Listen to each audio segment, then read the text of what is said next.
Junho de 1942. No Pacífico, o silêncio não significava paz. Significava caça. Em algum ponto daquele mar imenso, 4 porta-aviões japoneses avançavam como lâminas escondidas sob a água. O Japão acreditava que ainda estava no comando.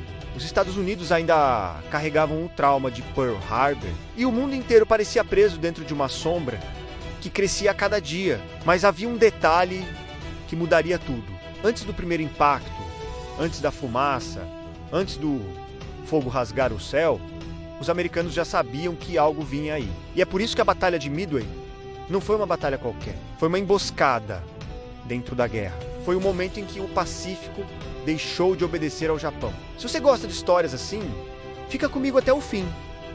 Porque o que aconteceu em Midway não foi sorte. Foi informação, nervos de aço e um erro que custou muito caro. Depois de Pearl Harbor, o Japão avançou com violência por quase todo o Pacífico.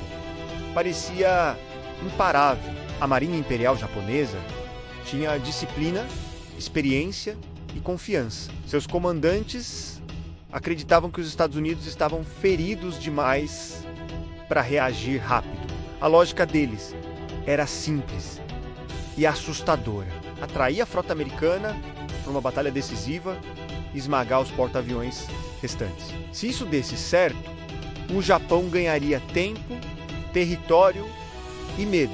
E medo, naquela guerra, valia quase tanto quanto navios. O alvo escolhido foi Midway, um pequeno atol no meio do Pacífico. Pequeno no mapa, gigante na guerra. Quem controlasse Midway teria uma posição estratégica para vigiar, atacar e proteger o avanço japonês. A operação recebeu o nome de Mi, e para os japoneses parecia um passo seguro rumo à vitória. Só que a guerra já estava vazando por dentro. Em Pearl Harbor, os criptanalistas americanos trabalhavam dia e noite.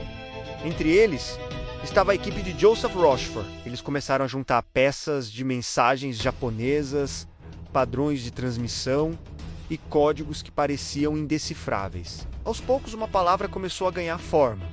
A suspeita virou certeza. Era Midway. Isso mudou tudo. O almirante Chester Nimitz não estava mais reagindo no escuro. Ele estava montando uma armadilha. E para isso reuniu o que pôde: Enterprise, Hornet e a Yorktown, que foi reparada às pressas depois dos danos sofridos anteriormente. A frota americana parecia menor, mas agora tinha algo que o Japão não tinha. Tinha o mapa do ataque antes do ataque acontecer. O Japão ainda acreditava que os Estados Unidos estavam correndo atrás, mas naquele momento, os americanos já posicionavam seus porta-aviões para atacar de surpresa. Era uma guerra de aço, mas também era uma guerra de silêncio. Ninguém gritou, ninguém anunciou, ninguém piscou. Cada navio que cruzava o oceano carregava combustível, bombas, aço e homens que sabiam que o céu podia explodir a qualquer segundo. E então chegou o dia 4 de junho de 1942. Os aviões japoneses partiram para bombardear Midway. A ilha foi atingida com força. Depósitos, hangares, pistas, estruturas de apoio viraram fumaça. O ataque japonês parecia confirmar a superioridade deles. Mas Midway não caiu. A defesa da ilha resistiu. E enquanto isso acontecia, as aeronaves americanas começavam a subir ao céu para tentar encontrar a frota inimiga. Só que o preço dessa resposta seria cruel. Os torpedeiros americanos avançaram primeiro e avançaram quase sem chance. Voavam baixo, lentos e expostos. Os caças japoneses desciam sobre eles como predadores. Muitos foram abatidos. A cena era brutal. Um massacre em pleno ar, mas aquele sacrifício não foi inútil. Ao perseguirem os torpedeiros, os caças japoneses desceram demais. Eles saíram da altitude ideal. Eles perderam posicionamento. E essa pequena falha abriu uma brecha que em guerra vale ouro, porque o céu alto ficou livre. E foi por essa brecha que a morte entrou. Os bombardeiros de mergulho americanos surgiram das nuvens no momento certo. Em segundos, a paisagem mudou. O convés de voo virou alvo. O combustível virou fogo. As bombas japonesas, já preparadas para outra fase da operação, explodiram em cadeia. O caos tomou conta. AKG, Kaga, Soryu. Um depois do outro, os porta-aviões japoneses foram atingidos com violência. O orgulho da Marinha Imperial começou a arder diante de seus próprios olhos. Não foi uma luta longa nesse instante. Foi um colapso rápido, cruel e devastador.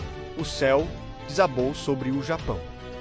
Ainda havia um porte-aviões japonês capaz de responder o Iryu, e ele respondeu. Os japoneses localizaram a Yorktown e lançaram um contra-ataque feroz. O navio americano foi atingido, ficou parado, fumegante, quase entregue ao março. A cena parecia dizer que a batalha ainda não tinha acabado, mas já tinha acabado para o Japão. Mesmo ferida, a frota americana ainda caçava.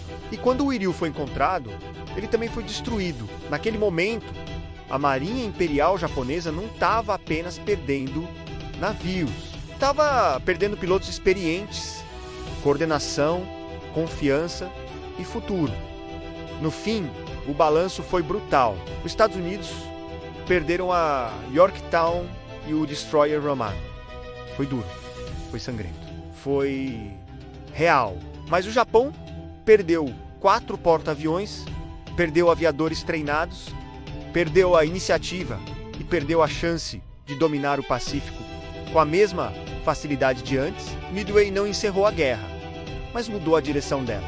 A partir dali, o Japão entrou em uma guerra mais lenta, mais cara e mais perigosa. E os Estados Unidos passaram a enxergar algo que parecia impossível poucos meses antes. O inimigo podia ser derrotado. Midway assusta, porque mostra como uma guerra pode virar no detalhe. Um código quebrado, uma leitura certa, um posicionamento melhor. 1 minuto de atraso. Um grupo de aviões puxando caças para a altitude errada. E de repente 4 porta-aviões somem do mapa. Não foi milagre. Foi inteligência, coragem e precisão. Foi também a prova de que o Japão não era invencível. E de que no Pacífico, o mar podia parecer calmo enquanto escondia um abismo. A Batalha de Midway foi um momento em que o medo mudou de lado. O Japão entrou na batalha acreditando que ia esmagar os Estados Unidos. Saiu dela com o coração da sua força naval em chamas. Os americanos ainda tinham muito sangue pela frente, mas agora sabiam que podiam vencer. Se essa história te prendeu, se inscreve no canal e deixa um comentário com a próxima batalha que você quer ver aqui. Porque quando a guerra é contada direito, cada decisão parece um abismo. E Midway foi exatamente isso, um abismo no meio do Pacífico.